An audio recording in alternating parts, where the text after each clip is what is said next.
여러분, 안녕하세요. 오늘 제가 들려드릴 이야기는 제 인생에서 가장 힘들었던, 하지만 동시에 가장 큰 깨달음을 얻었던 시간에 관한 것입니다. 지금은 라디오를 통해 이렇게 여러분께 제 이야기를 전하고 있지만, 불과 몇 년 전만 해도 저는 목소리조차 제대로 낼 수 없는 사람이었습니다. 결혼 3년 차, 32의 나이에 맞이한 첫 명절. 그날의 기억은 지금도 생생합니다. 추석은 늘 따뜻한 가족의 정이 오가는 날이라고 배워왔는데, 막상 제가 마주한 추석은 전혀 달랐습니다. 어쩌면 여러분 중에서도 비슷한 경험을 하신 분들이 계실지 모르겠습니다. 며느리로서, 아내로서, 그리고 한 사람으로서 겪었던 그 시간들을 오늘 여러분과 나누고 싶습니다. 제 이름은 정서연입니다. 이제 제 이야기를 시작하겠습니다. 서연아, 긴장하지 마. 우리 엄마 아빠 다 좋은 분들이야. 출발하기 전 윤호가 건넨 말이었습니다. 저는 고개를 끄덕이며 웃어 보였지만 사실 속으로는 심장이 터질 듯 두근거리고 있었습니다. 결혼 후 처음 맞는 큰 명절이었으니까요. 시댁 식구들과 제대로 된 인사도 나눈 지 얼마 되지 않았는데 벌써 대가족이 모이는 자리라니. 손에 든 과일 바구니가 유난히 무겁게 느껴졌습니다. 차가 시댁 앞에 멈췄을 때 저는 잠시 심호흡을 했습니다. 대문 앞에는 이미 여러 대의 차가 주차되어 있었고 안에서는 사람들의 웃음소리가 들려왔습니다. 문득 친정에서의 추석이 떠올랐습니다. 어머니와 함께 부엌에서 전을 부치던 기억, 아버지가 농담을 하시며 온 가족을 웃게 만들던 모습들. 여기서도 그런 따뜻함을 느낄 수 있을까요? 어서 와요. 윤호야, 너도 왔구나. 서연아, 넌 짐 정리하고 바로 부엌으로 와. 할 일이 많아. 시어머니께서 현관에서 저희를 맞아주셨습니다. 얼굴에는 미소가 가득했지만 왠지 모르게 그 미소가 제 마음속까지 닿지는 않는 느낌이었습니다. 짐을 정리할 시간조차 제대로 주어지지 않았습니다. 저는 서둘러 가방을 방에 내려놓고 부엌으로 향했습니다. 부엌에는 이미 두 분의 아주머니가 계셨습니다. 나중에 알았지만 윤호의 큰아버지, 댁과 작은아버지, 댁 아주머니들이었습니다. 아이고, 새댁이 왔네. 올해 첫 추석이지. 요즘 애들은 다 보면서 배우더라고. 작은 아주머니의 말투에는 묘한 비아냥이 섞여 있었습니다. 저는 입술을 깨물며 참았습니다. 시어머니의 지시가 쏟아졌습니다. 물을 썰고 팔을 다듬고 고기에 양념을 하고 손이 쉴 틈이 없었습니다. 시간이 지나면서 저는 왜 그런지 알게 되었습니다. 새댁이 고생해야 한다는 암묵적인 규칙. 저는 그날 그 규칙을 온몸으로 배웠습니다. 등이 휘고 다리가 저릴 때까지 저는 계속 부엌에 서 있었습니다. 윤호는 어디 있어요? 견딜 수 없을 만큼 힘들어진 저는 작게 물었습니다. 남자들은 거실에서 쉬고 있지. 명절인데 편히 쉬게 해야지. 시어머니의 대답은 당연하다는 듯 했습니다. 저는 아무 말도 할 수 없었습니다. 저녁 6시가 넘어서야 겨우 음식 준비가 끝났습니다. 제 손은 칼질과 설거지로 벌겋게 부어올랐고 다리는 후들거렸습니다. 드디어 상이 완성되었을 때 온 집안 식구들이 둘러앉았습니다. 모두 20명은 좋게 넘어 보였습니다. 저는 구석 자리에 앉았습니다. 윤호는 아버지 옆에 앉아 있었고 저와는 한참 떨어진 곳이었습니다. 식사가 끝나고 다시 설거지가 시작되었습니다. 산더미 같은 그릇들을 보며 저는 한숨을 삼켰습니다. 다른 아주머니들은 슬슬 자리를 뜨셨습니다. 우린 낮에 많이 도와줬으니까 서연이가 마무리하면 되겠네. 큰아주머니의 말씀에 저는 어이가 없었지만 아무 말도 할 수 없었습니다. 결국 저는 혼자 설거지를 시작했습니다. 밤 11시가 다 되어서야 저는 부엌 일을 마쳤습니다. 방으로 들어갔을 때 윤호는 이미 잠들어 있었습니다. 저는 그의 옆에 조용히 누웠습니다. 온몸이 쑤시고 아팠습니다. 눈물이 핑 돌았지만 울 수는 없었습니다. 울면 지는 것 같았습니다. 다음 날 아침, 저는 새벽 5시에 눈을 떴습니다. 아니, 정확히는 시어머니께서 깨우신 것입니다. 몸은 천근만근 무거웠지만 저는 부스스한 머리를 매만지며 일어났습니다. 윤호는 여전히 코를 골며 자고 있었습니다. 아침 식사 시간, 이번에는 어제보다 더 많은 친척들이 모였습니다. 추석 당일이라 동네에 사시는 친척들까지 오신 것입니다. 저는 부엌과 식탁을 오가며 쉴 새 없이 움직였습니다. 서연아, 여기 물 좀 더 따라줘. 밥 좀 더 가져와. 사방에서 저를 부르는 소리가 들렸습니다. 저는 로봇처럼 움직였습니다. 옳게 피곤해 보이네요. 윤호의 여동생 미라가 저를 보며 말했습니다. 28살의 미라는 제 또래였지만 시댁에서의 위치는 전혀 달랐습니다. 딸로서 편안하게 앉아있는 미라와 며느리로서 분주하게 움직이는 저. 그 차이가 너무나 명확했습니다. 오후가 되자 본격적인 차례 준비가 시작되었습니다. 저는 처음 보는 복잡한 절차들을 따라하느라 정신이 없었습니다. 과일을 깎는 방향, 놓는 위치, 심지어 칼질하는 각도까지 모든 것에 규칙이 있었습니다. 아이고, 그렇게 하면 어떡해. 우리 집은 사과를 6쪽으로 자르는 거야. 하나하나가 시험이었습니다. 저는 손이 떨렸고 실수가 잦아졌습니다. 사과를 깎다가 손가락을 베었을 때도 아프다는 말을 할 수 없었습니다. 그저 휴지로 꽉 감싸고 다시 일을 계속했습니다. 차례가 끝나고 저녁 식사 시간이 되었습니다. 커다란 상이 거실 가운데 차려졌고 친척들이 둘러앉았습니다. 분위기는 한껏 들떠 있었습니다. 술잔이 오가고 웃음소리가 끊이지 않았습니다. 저는 여전히 부엌과 거실을 오가며 음식을 나르고 있었습니다. 그때였습니다. 그나저나 옳게 손이 좀 느리신 것 같네요. 제사 음식 준비하는데 시간이 좀 걸렸잖아요. 덕분에 차례 시간이 늦어졌네. 미라의 말에 몇몇 친척들이 웃음을 터뜨렸습니다. 저는 얼굴이 화끈거렸습니다. 제가 혼자 준비한 것도 아니고 오히려 다른 분들이 느긋하게 하셔서 늦어진 것인데 왜 저만 비난받아야 하는 걸까요? 에이, 농담이에요. 농담. 옳게도 이해하시죠.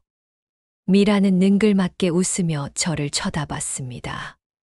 저는 억지로 미소를 지었습니다. 다른 선택지가 없었습니다. 여기서 화를 내면 제가 속 좁은 사람이 되는 것입니다. 네, 다음엔 더 빨리 할게요. 제 대답에 사람들은 다시 대화를 이어갔습니다. 하지만 저는 마음 한구석이 시려오는 걸 느꼈습니다. 윤호는 어땠을까요? 저는 남편을 찾았습니다. 윤호는 아버지 옆에 앉아 술잔을 기울이고 있었습니다. 저와 눈이 마주쳤지만 윤호는 어색하게 웃기만 했습니다. 아무 말도 없었습니다. 그 순간 저는 깨달았습니다.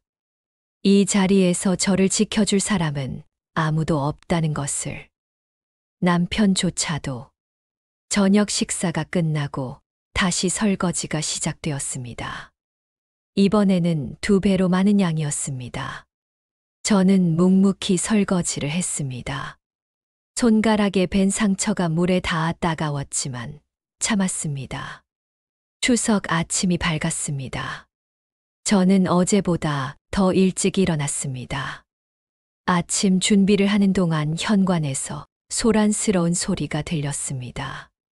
저는 고개를 들어 현관 쪽을 바라봤습니다. 시아버지께서 누군가와 대화를 나누고 계셨습니다. 목소리가 점점 커졌습니다. 저는 조심스럽게 거실로 나갔습니다. 그리고 얼어붙었습니다. 현관에 경찰관 2명이 서 있었던 것입니다. 박미라 씨 계십니까? 박미라 씨가 금전 관련 사기 혐의로 고소를 당하셨습니다. 출석 요구서를 전달하러 왔습니다. 그 말에 집안이 발칵 뒤집어졌습니다. 친척들이 모두 거실로 모여들었고 수군거리는 소리가 사방에서 들렸습니다. 자세한 내용은 여기 적혀 있습니다. 박미라 씨가 지인들에게 투자를 권유하고 돈을 받았으나 돌려주지 않았다는 내용입니다. 피해 금액이 상당합니다. 그 순간 방문이 열리며 미라가 나왔습니다. 미라의 얼굴은 창백했고 눈동자가 심하게 흔들리고 있었습니다. 경찰관들이 돌아간 뒤 집안은 폭풍전야 같은 고요함에 잠겼습니다. 모두가 미라를 바라봤습니다. 이게 대체 무슨 일이냐? 미라야, 설명해봐. 이게 무슨 일이야? 시어머니는 미라에게 달려가 팔을 붙잡았습니다. 엄마, 저는 정말 돌려주려고 했어요. 사업이 잘 되면. 사업, 무슨 사업을 해서 사람들 돈을 받아먹은 거야? 얼마나 받은 거야? 한 3천만 원 정도. 뭐, 3천만 원? 시어머니의 비명 같은 소리가 들렸습니다. 저는 손에 쥐고 있던 칼을 내려놓았습니다. 3천만 원. 적지 않은 돈이었습니다. 명절이 끝나고 친척들이 돌아간 뒤 시댁은 본격적으로 저를 몰아붙였습니다. 전화가 왔습니다. 시어머니였습니다. 서연아, 너 지금 시간 돼. 미라 일 말이야. 내 친정에서 조금만 도와주면 안 될까? 우리가 꼭 갚을게. 어머님, 죄송하지만 그건 안 됩니다. 서연아, 제발. 우리 미라가 감옥에 갈 수도 있어. 내가 가족이라면. 어머님, 미라 씨가 잘못한 일입니다.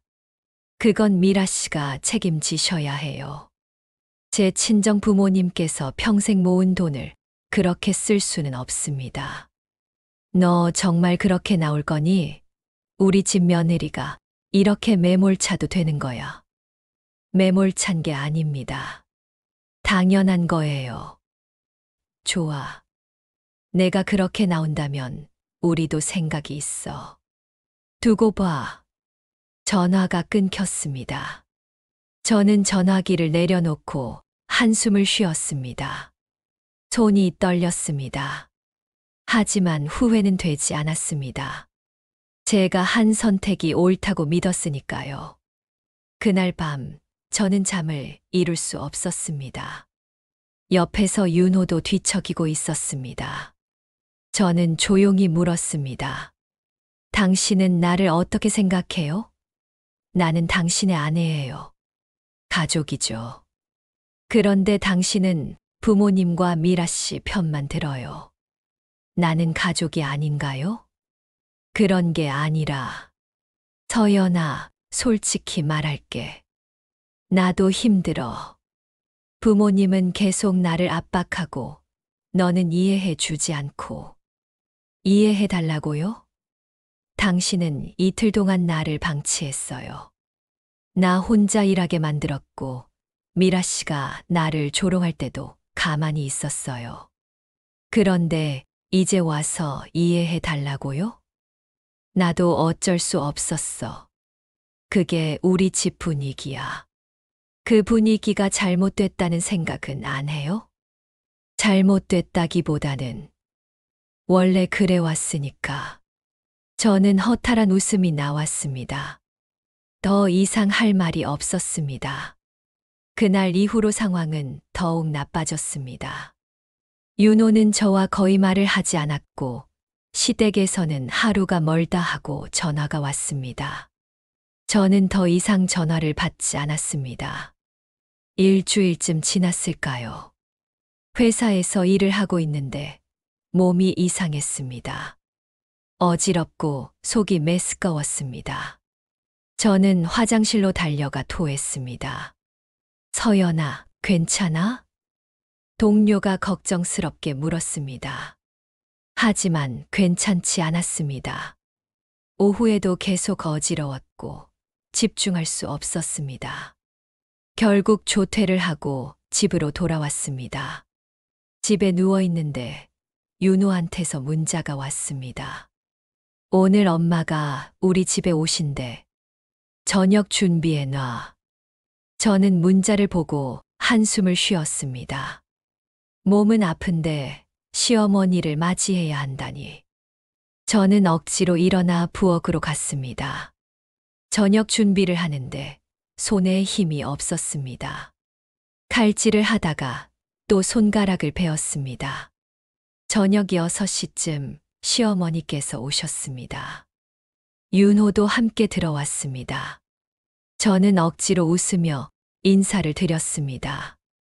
세 사람이 둘러앉았지만 분위기는 무거웠습니다. 식사가 시작되었지만 저는 숟가락을 들 수조차 없었습니다. 속이 계속 메스꺼웠습니다. 서연아, 너 아직도 생각이 안 바뀌었니?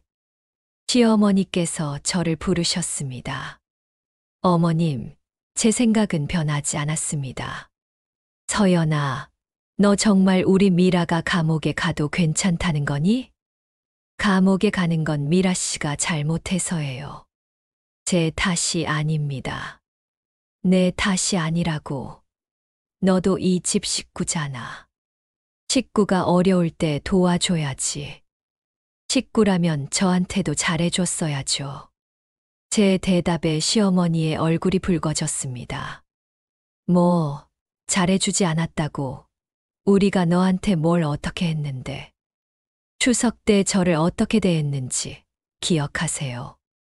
그게 뭐 어때서 명절에 며느리가 일하는 게 당연한 거 아니야? 요즘 애들은 그것도 못 참아. 당연한 게 아니에요. 저도 사람이에요. 존중받아야 해요. 존중. 내가 무슨 존중을 받으려고 그래? 시집 와서 겨우 몇 년 됐다고. 윤호야, 내 와이프 교육 좀 시켜. 어른한테 이게 무슨 말버릇이야. 윤호는 난처한 표정으로 저를 바라봤습니다. 서연아, 엄마한테 그렇게 말하는 거 아니야. 당신은 항상 어머님 편만 들죠. 제 편은 한 번도 들어준 적이 없으면서. 됐어요. 저는 자리에서 일어났습니다. 그런데 갑자기 눈앞이 핑 돌았습니다. 어지러움이 심해지더니 다리에 힘이 풀렸습니다. 저는 그대로 쓰러졌습니다. 정신을 차렸을 때 저는 병원 침대에 누워 있었습니다. 링거가 팔에 꽂혀 있었고 윤호가 옆에 앉아 있었습니다. 뭐래요? 의사 선생님이? 과로와 스트레스에 제대로 먹지도 못하고 잠도 못 자서 그런 거래. 다음 날 퇴원하고 집에 돌아왔을 때 시어머니께서 찾아오셨습니다. 저는 걱정하는 말씀을 들을 수 있을 거라 기대했습니다. 하지만 현실은 달랐습니다. 서연아, 몸은 좀 괜찮니? 그런데 말이야, 미라 일이 정말 심각해졌어. 검찰에서 조사 나온대. 서연아, 내가 도와줘야 해. 우리 집안의 체면이 걸린 문제야. 어머님, 저 지금 몸이 안 좋아요. 이런 얘기는 나중에 해요. 나중에 나중이면 늦어. 지금 당장 결정해야 한다고. 며느리라고 해서 모든 걸 감당해야 하는 건 아니에요. 뭐, 아프긴 꾀병 부리는 거지. 우리 집 일 돕기 싫어서. 시어머니의 말에 저는 눈물이 났습니다. 쓰러질 때까지 버텼는데 꾀병이라니요. 어머님, 나가주세요. 더 이상 이 얘기하고 싶지 않아요. 혼자 남은 저는 전화기를 들어 엄마에게 전화를 걸었습니다. 엄마의 목소리를 듣는 순간 참았던 울음이 터져 나왔습니다. 엄마, 나 너무 힘들어. 저는 그동안의 일들을 엄마에게 털어놓았습니다. 서연아, 집에 와. 당장. 내가 쓰러질 때까지 일했는데 꾀병이라고. 그런 사람들하고 같이 살 수 없어. 집에 와. 전화를 끊고 저는 한참을 생각했습니다. 그리고 결심했습니다. 친정으로 가기로. 짐을 싸기 시작했습니다. 많지 않았습니다. 제가 가져온 것들만 챙기니 큰 가방 하나면 충분했습니다. 그때 현관문이 열렸습니다. 윤호였습니다. 윤호는 제가 짐을 싸는 모습을 보고 얼어붙었습니다. 서연아, 뭐 하는 거야? 보면 몰라요? 집 나가는 거예요. 친정이요. 서연아, 진정해. 우리 얘기 좀 하자. 얘기는 충분히 했어요. 이제 지쳤어요. 저는 가방을 들고 현관으로 향했습니다. 신발을 신는데 손이 떨렸습니다. 하지만 멈출 수 없었습니다. 서연아, 제발. 정말 가는 거야? 네. 모르겠어요. 어쩌면 안 돌아올 수도 있어요. 저는 현관문을 열고 나섰습니다. 복도에 선 저는 잠시 멈춰 섰습니다. 그리고 한 발 한 발 앞으로 나아갔습니다. 친정에 도착했을 때 엄마와 아빠가 현관에서 저를 기다리고 계셨습니다. 엄마는 저를 보자마자 꽉 안아주셨습니다. 고생했다, 우리 딸. 알아. 네, 잘못이 아니야. 엄마의 품에서 저는 한참을 울었습니다. 그동안 참았던 모든 감정이 터져 나왔습니다. 며칠이 지났습니다. 윤호에게서 전화가 여러 번 왔지만 저는 받지 않았습니다. 문자도 여러 통 왔습니다. 서연아, 미안해. 집에 돌아와. 우리 얘기 좀 하자. 제발. 일주일쯤 지났을 때 윤호가 친정으로 찾아왔습니다. 엄마께서 저를 부르셨습니다. 저는 잠시 고민했습니다. 그리고 고개를 끄덕였습니다. 피할 수는 없었습니다. 거실로 내려갔을 때 윤호가 소파에 앉아 있었습니다. 윤호는 저를 보자 일어섰습니다. 서연아, 집에 돌아가자. 내가 잘못했어. 다 내 잘못이야. 알아요. 당신 잘못이에요. 제 대답에 윤호는 고개를 숙였습니다. 미안해. 정말 미안해. 내가 너무 부모님만 생각했어. 너는 생각하지 못했어. 이제 와서 깨달아도 늦었어요. 늦지 않았어. 우리 다시 시작할 수 있어.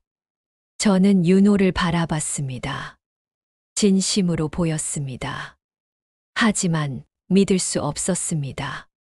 윤호 씨, 미라 씨 일은 어떻게 되었어요? 제 질문에 윤호의 표정이 어두워졌습니다. 그게 아직 해결 안 됐어. 그럼 아직도 돈이 필요하겠네요. 솔직하게 말해요. 어머님은 아직도 제 친정 돈을 바라고 계시죠? 윤호는 대답하지 못했습니다. 그 침묵이 답이었습니다. 역시 그렇군요.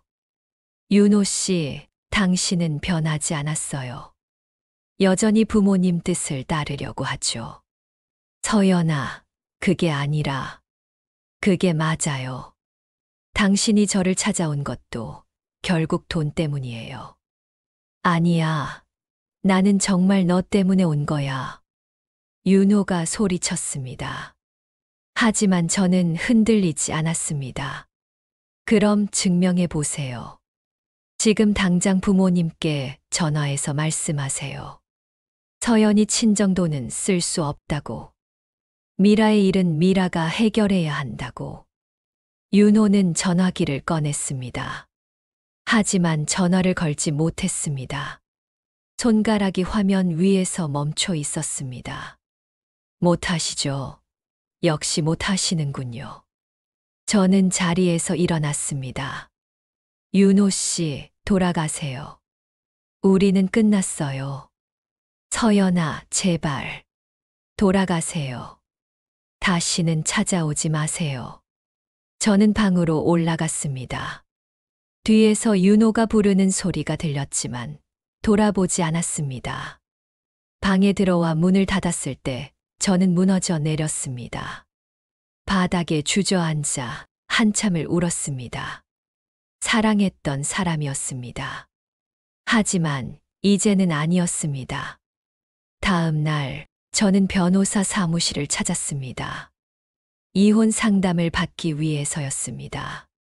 변호사는 제 이야기를 듣고 고개를 끄덕였습니다. 충분히 이혼 사유가 됩니다. 정서적 학대, 방임, 시댁의 부당한 요구.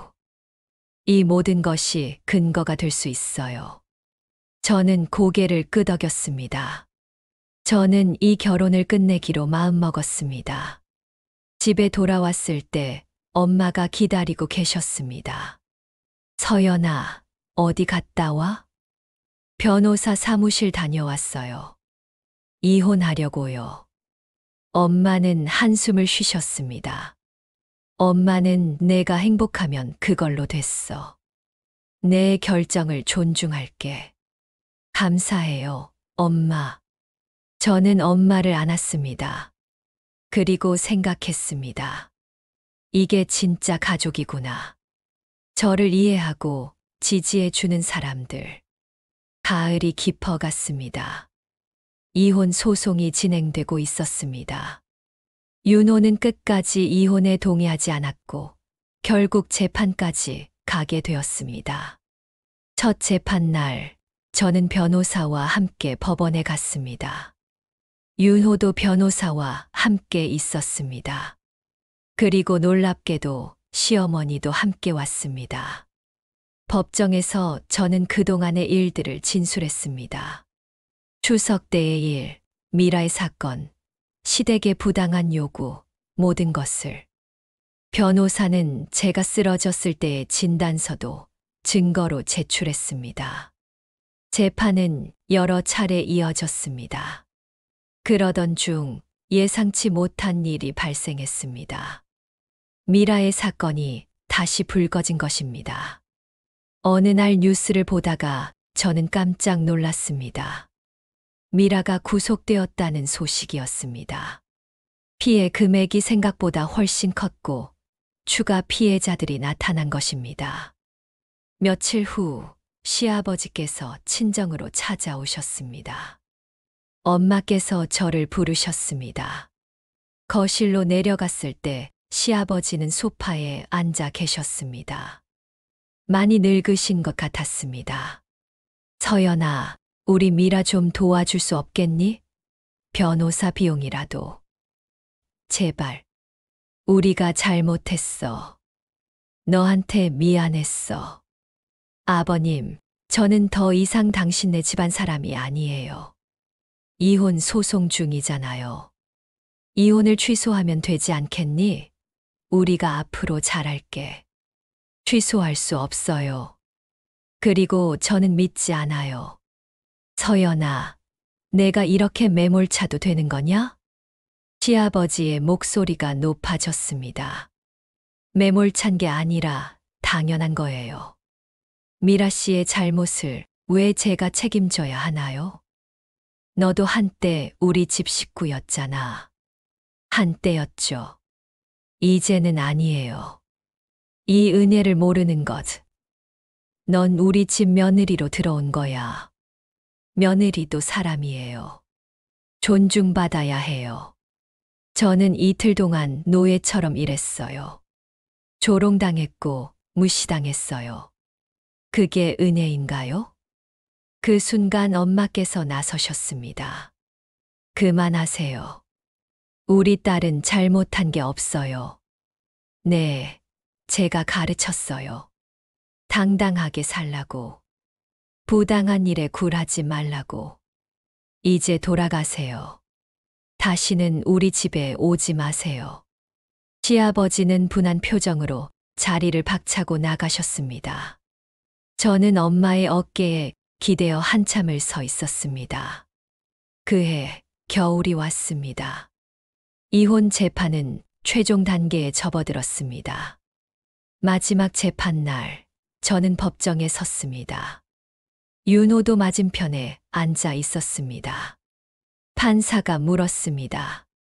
원고는 정말 이혼을 원하십니까? 네, 그렇습니다. 피고는 어떻습니까? 윤호는 한참을 망설이다가 대답했습니다. 저는 이혼하고 싶지 않습니다. 하지만 판사의 판단은 달랐습니다. 결혼 생활이 회복 불가능할 정도로 파탄 났다고 판단됩니다. 이혼을 허가합니다. 그 순간 모든 게 끝났습니다. 3년간의 결혼 생활이 공식적으로 종료된 것입니다. 법정을 나서는데 윤호가 저를 불렀습니다. 서연아, 잘 살아. 윤호의 목소리는 쓸쓸했습니다. 당신도요. 저는 그렇게 대답하고 돌아섰습니다. 뒤를 돌아보지 않았습니다. 그리고 걸어갔습니다. 앞만 보고. 법원을 나서자 차가운 겨울바람이 불어왔습니다. 하지만 이상하게도 마음은 따뜻했습니다. 무거운 짐을 내려놓은 것 같았습니다. 이혼 후 몇 달이 지났습니다. 저는 새로운 삶을 시작했습니다. 직장 생활에 더욱 집중했고 취미 생활도 시작했습니다. 친구들도 자주 만났습니다. 봄이 왔습니다. 벚꽃이 만개한 날, 친구들과 함께 꽃 구경을 갔습니다. 서연아, 요즘 표정 많이 밝아졌다. 그래? 나도 그런 것 같아. 이혼 잘한 거야. 그런 집안이랑 같이 있었으면 너 망가졌을 거야. 친구들은 제 편이었습니다. 그들의 지지가 큰 힘이 되었습니다. 여름이 왔습니다. 저는 친정 식구들과 함께 여행을 다녀왔습니다. 바다를 보며 저는 생각했습니다. 인생은 참 아이러니하다고. 가장 힘들었던 시기를 지나고 나니 오히려 더 강해진 것 같다고. 가을이 다시 왔습니다. 추석이 다가왔습니다. 작년 이맘때는 지옥 같았는데 올해는 달랐습니다. 추석 전날 엄마와 함께 전을 부치며 저는 말했습니다. 엄마, 작년 이맘때 생각나요.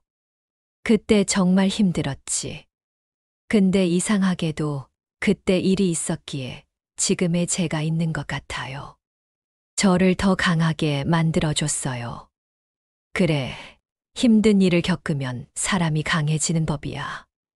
엄마의 말씀에 저는 고개를 끄덕였습니다. 추석 당일 친정 식구들과 함께 차례를 지냈습니다. 소박했지만 따뜻했습니다.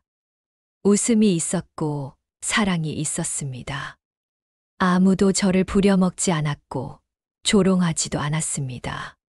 그저 가족으로서 함께 시간을 보냈습니다. 식사를 마치고 거실에 모여 앉아 TV를 보는데 뉴스가 나왔습니다. 윤호의 시댁 이야기였습니다. 미라의 사건이 최종 판결을 받았고 실형이 선고되었다는 내용이었습니다. 또한 시댁이 피해자들에게 배상금을 물어야 하는데 재산을 처분해야 할 처지라는 것도 나왔습니다. 저는 아무 말도 하지 않았습니다. 동정도 통쾌함도 느껴지지 않았습니다. 그저 남의 일 같았습니다. 정말로 저와는 상관없는 일이 되어버린 것입니다. 그날 저녁 윤호에게서 전화가 왔습니다. 오랜만이었습니다. 저는 잠시 망설이다가 전화를 받았습니다. 여보세요. 서연아, 나야. 윤호의 목소리는 지쳐 있었습니다. 무슨 일이에요? 아무것도 아니야. 그냥 내 목소리가 듣고 싶었어. 서연아, 너 말이 다 맞았어. 우리 집이 잘못됐어. 너한테 정말 미안해. 이제 와서 사과해도 소용없어요. 알아. 그래도 하고 싶었어. 윤호 씨, 잘 살아요. 그게 저한테 할 수 있는 최선의 사과예요. 서연아, 끊을게요. 안녕히 계세요. 저는 전화를 끊었습니다. 그리고 핸드폰을 내려놓았습니다. 가슴 한구석이 먹먹했지만 후회는 되지 않았습니다. 창밖을 보니 보름달이 떠 있었습니다. 추석 달이었습니다. 작년에는 차갑게만 느껴졌던 달이 오늘은 따뜻하게 느껴졌습니다. 서연아, 뭐해? 엄마께서 방으로 들어오셨습니다. 달 보고 있어요. 예쁘지? 네, 정말 예뻐요. 엄마가 제 옆에 앉으셨습니다. 우리는 함께 달을 바라봤습니다. 서연아, 행복하니? 네, 행복해요. 그건 진심이었습니다. 작년 이맘때와는 전혀 다른 제가 있었습니다. 더 강하고 더 당당한 제가.